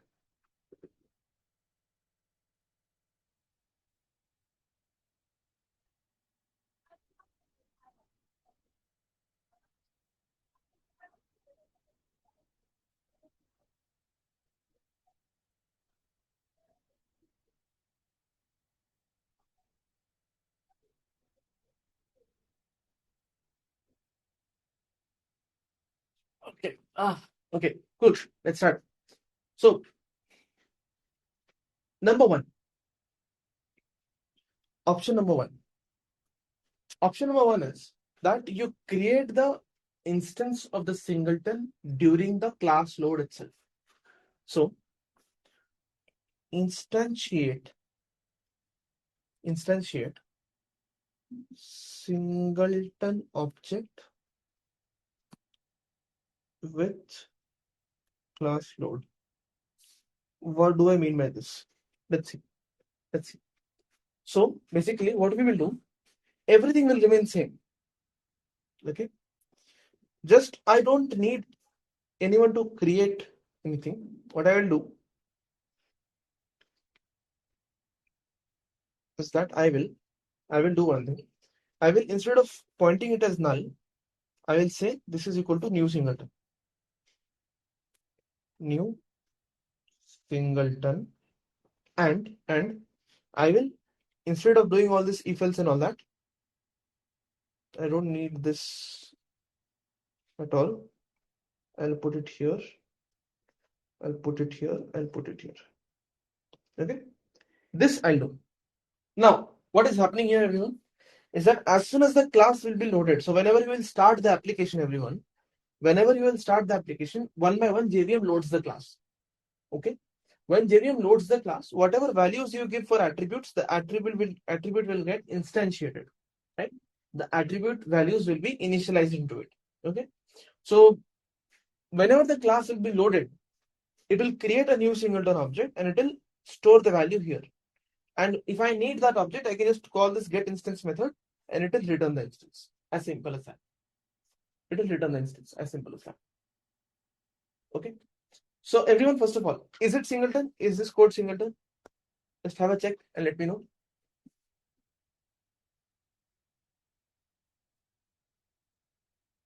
Is it singleton, everyone? Yes or no? It is, right? Can I create another object of this class? Is it possible to create another object? Constructor is private, so not possible. Inside this method also, you are not calling the constructor, so not possible to create another object. So it is synchronized. Sorry, it is singleton. But is it a good solution? Like, I mean, even if I do multi-threading, everyone, even if let's say multiple threads T1, T2, T3, T4, multiple threads call this method, Will they get multiple objects? Will they end up creating multiple objects? Is that going to happen at all? Is that going to happen at all? No. No, right? Exactly. So what can I do? What can I do in that case? That looks good. It solves the multi-threading purpose. Like it solves the problem that came with multi-threading. It is also singleton. It's good, no? What is the problem? Can somebody tell me any problem that comes to your mind? Can someone tell me a problem that comes to your mind? It is eager loading. Fine. What is the problem with it? Not parameterized. What do you mean by parameterized? Mustaq? Unclass load created. What if get instance is not for exactly. Exactly. Deepak, Dhananjay, you guys are right. So, number one point, everyone, as you all know, creating a class is like creating an object is a time-consuming event. It's an operationally heavy event, right? So the cons is if I have, let's say, a lot of singleton classes, that means loading them will become difficult, right? Because during every class load, you are creating an object for that singleton. So start time will increase significantly, correct? Start time will increase significantly, correct? And the other important point is you are creating the singleton object, creating the singleton object, creating the singleton object, even if we don't need it, even if we don't need it, wasting, even if we might not need it, we might not need it, wasting time and space. Does that make sense? Does that make sense? That is also a point, Mustaq. So basically, even if I'm not using, let's say, the object at all I'm using the object. The object will still get created, right? Wasting the time and space. Time required to create the object and the space holding the object. Right? Okay. Now, this is the problem with this. Let's go to the second solution, which a lot of you already suggested. That make the method synchronized. How many of you think making the method synchronized is a good idea?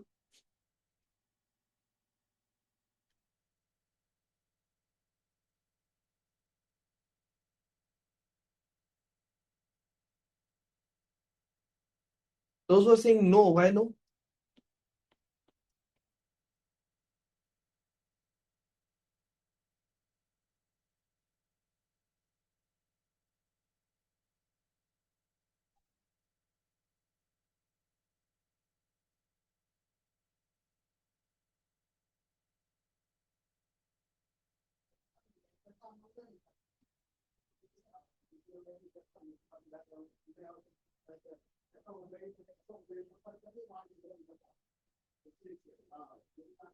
Basically, you're saying synchronize this.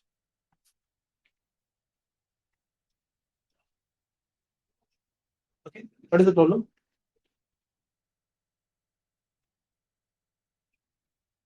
No, it will not log on class level. It will not log on class level. First of all, how many of you all of you have done OS part, right? All of you have gone through the OS multi-threading lectures. All of you have gone through the operating system multi-threading lectures, yes, no? Yes, no, everybody? Yes, no? Yes, okay. So the problem here is you all know that synchronize takes a lock, right? If I take a lock, will it be performant enough? Will it be good in terms of performance? No, right? So you might have read this, right? That the bigger lock you take, the more expensive it is. So always what is recommended? Taking a block level lock instead of a method level lock. Is that correct? You should lock the critical section instead of locking the entire method. You might have studied this in operating system. Do you remember this? Yes, no. Folks, do you remember this? Yes or no? Yes, right? Okay. So what are the cons here? What are the cons here? The cons here is it will make things very slow, right? It will make things very slow. It will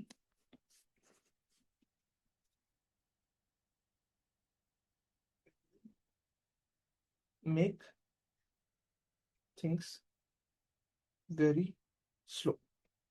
Now, I have a question to all of you.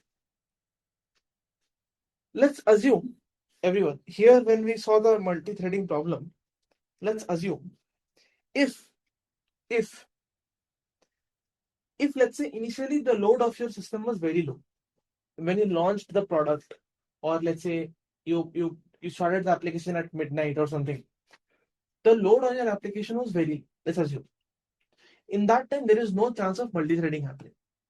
So if there is no chance of multi-threading happening, normally a single thread will come, will create the object, will get the object and go out. Everyone, once the object is created, will this multi-threading issue ever come back? Because even if two threads come to this if block together, what will they get? What will they get?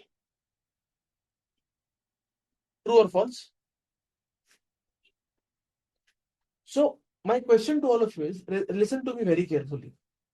Once the object is created, will this multi-threading issue ever come back?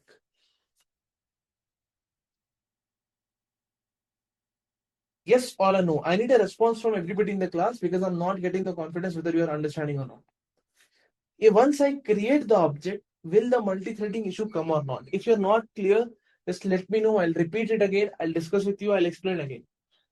Basically, if let's say initially the load was not that high and one person or one thread came and created the object, this instance is not null anymore. This instance is holding some object. After that, even if let's say 5 threads come here parallelly together to this if block, what will all these 5 threads read? Will they read a true or will they get a false? On the if block, will they get a true or will they get a false? They'll get a false. Exactly. Exactly. Correct? So if it is false, do I care about even if it is multi-threaded or not? Do I care about that? Do I need to worry about multi-threading and all? No. But if you make the method synchronized, will it not always take a lock? Will it not take a lock always, even if the object created or not created? Yes, it will. So the point was multi-threading issue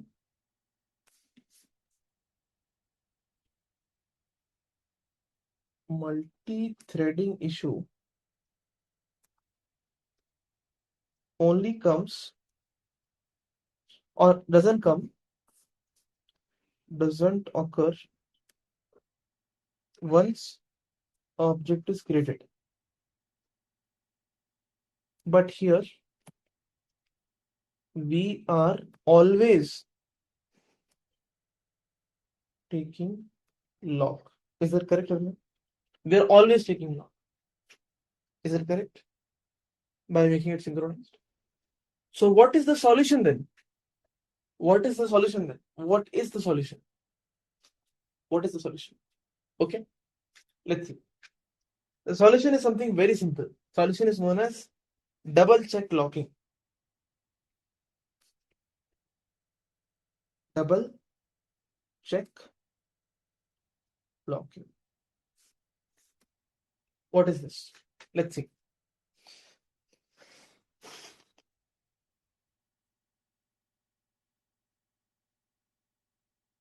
Everyone, what is the critical section of our code? Can somebody tell me?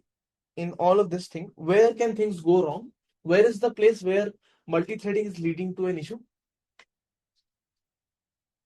The if block, correct? The if block. If block and inside the if block, correct? Okay. So if I make, tell you one thing, if I make this if block inside a synchronized, let's assume that, okay, just a minute. Let's say if I make this if block inside a synchronized,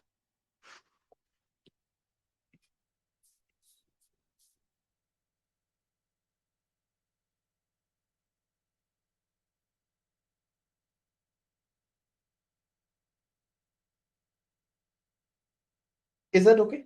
Is this okay? If I do this, is this thing okay? So basically, this is the if block. Okay. This is the get instance method. This is the class. Everyone, my question is this okay now? Is this thing okay now? Is this thing okay? Everyone? Will it cause any multi-threading issues? Will it cause any multi-threading issues?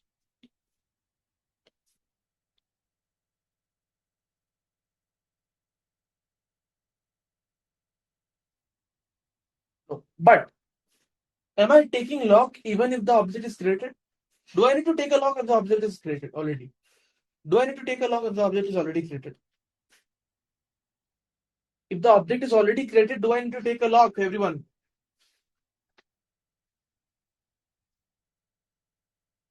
No, right? So just add a check here.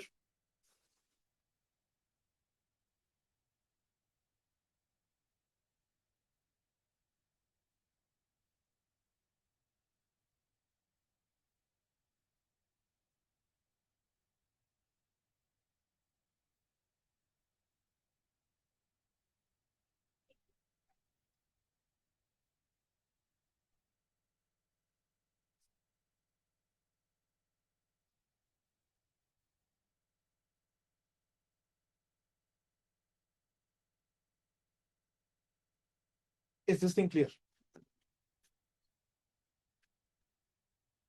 Instance. This is instance. We rename this to instance. So basically, first of all, everyone, if the instance is not null, what does that mean? If the instance is not null, what does that mean? If the instance is not null, what does that mean? Everyone, if the instance is not null, what does that mean? Already created? Can I directly return? Do I need to worry about any multi-threading, any locking, anything I need to worry about? No. Okay. But if the object is not created, then I have to worry about the multi-threading issue, right? I will lock, then I will allow only one thread to enter, create the object and leave. That's it. So let's say even if two threads come to this method at the same time, let's say T1 came, T2 came. T1 came here, T2 came here. Let's say no object is created till now. It's possible, right, that both of them can enter the if block together? Is it possible? Is it possible? Yes, possible. Possible, right? This if, outside if. Possible. But will this synchronized keyword allow any if block to go inside them, any thread together to go inside them? Will it allow multiple threads to go inside this? No, right? So only one thread will enter, will take a lock and then move forward. How many times will it take lock? How many times will it take lock? How many times will it take lock? Only one time, right? So will it impact the performance also? Will it impact the performance even if I call it again and again?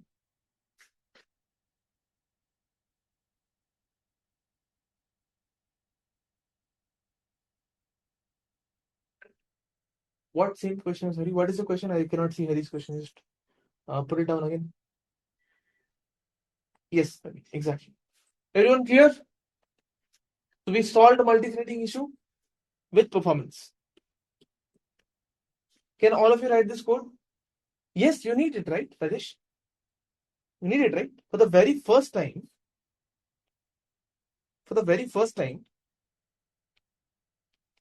it might be possible now that let's say let's imagine two threads came into the picture, right? Let's imagine one thread came a bit earlier, so it saw, okay, this is null. It went inside this. It went inside it, right? Okay. Now let's say, everyone, now let's imagine that by the time one thread finishes this, it is possible that the another thread might go inside this if block. Possible, right? Basically, what I'm saying is, let's say one thread is finishing this. One thread is currently here inside this synchronize. That time another thread comes in.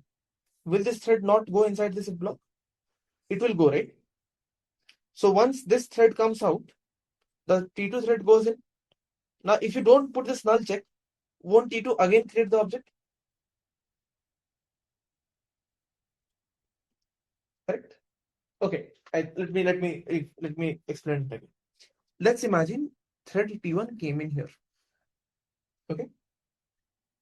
Dhananjay, just listen. Just listen. Okay. Let me repeat. T1 came in. It saw it as null. T1 went inside this. T1 is here. Okay. Now, while T1 is executing this, T2 came here. Can T2, what will T2 get? True or false? Dhananjay, true or false? What will T2 get? True or false? True. So T2 is now waiting here, correct? To enter the lock, enter the synchronized block, correct, Dhananjay? Because T1 is inside the block, T2 is waiting, correct? Okay. Now T1, let's imagine this line is not there. Let's imagine this condition is not there. T1 came in, created the object. So already I have object 1, let's say. T1 went outside the block. When T1 goes outside the block, can T2 enter? Can T2 enter if T1 is outside the block? Yes. And if check is not there, will T2 not directly create another object? Will T2 not create the another object directly? Yes, no? Right? So everybody clear why we need this, why we need the if check inside the synchronized?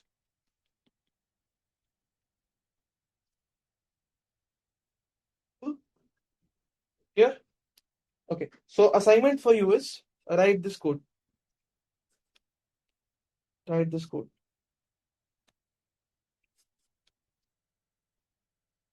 Okay.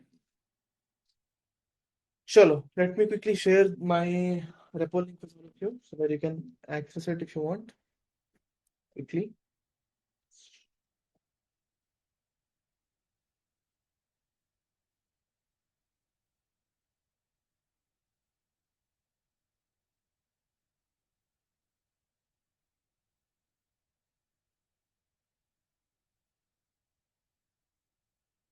Same repo.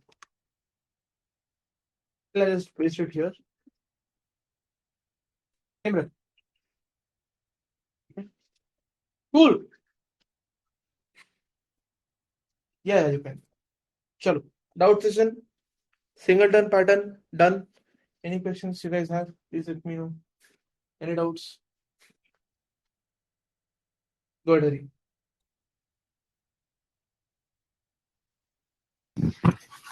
Hi, Sandeep. Can you hear me? I can hear you. Yeah. One question about you mentioned every class takes up space in a heap, right?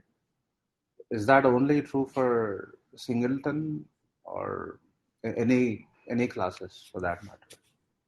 But I didn't get you. Can you repeat? Like, does every class that we load right into our code, does it occupy space in memory? Yes. Yes. Every class. Okay.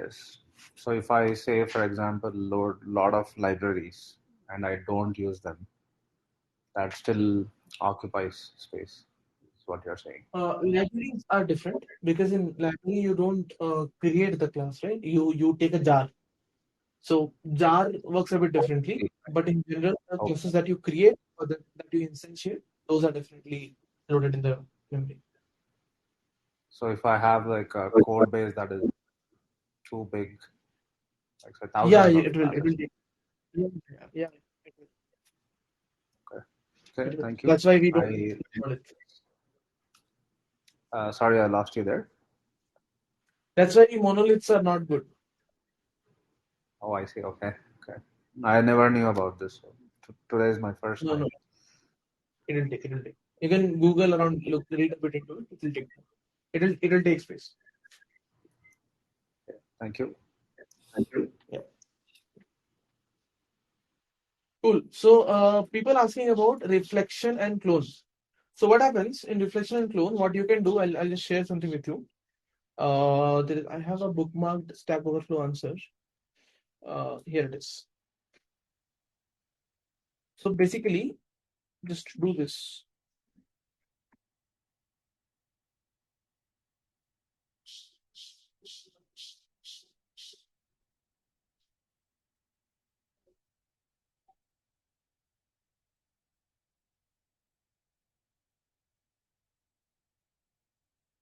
You can read this here, is it? This is what you can read for the reflection and flow level. I'll not go discuss deeper into it because again, it's not a Java class. We are using Java to do the code, but it's not a Java class. So going into uh, clone and reflection and how they work and what we can do to stop them, it's sort of a little bit out of scope. So you can read it, it'll help.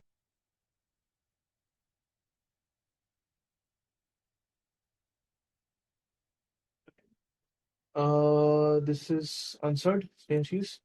I'm getting basic principle, but understanding code implementation feels slow and I'm like running in mud. The only thing that you can do, Naveen, is write as much code as you can. That's the only thing I can suggest. Write as much code as you can. No other option. Write lot of codes. Like, be very comfortable. Like, if I say singleton, the singleton code should flow in your mind like instantly.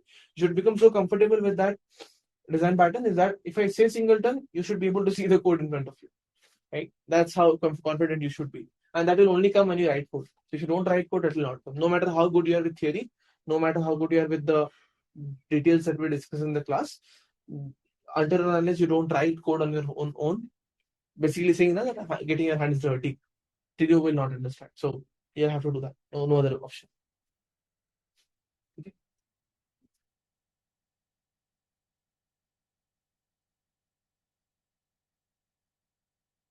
So basically, Rajan, multi-threading is always at the OS level or the application level.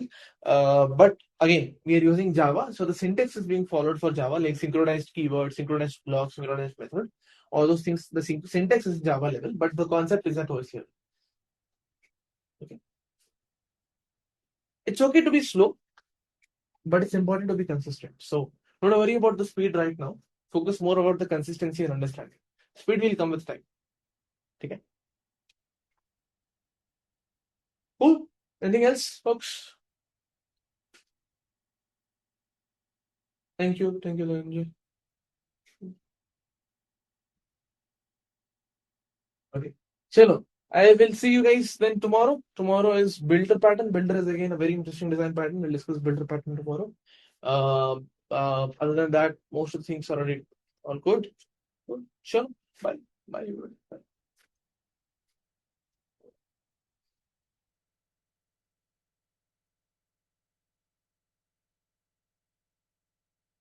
Thank you. Bye. Bye. Bye. Bye.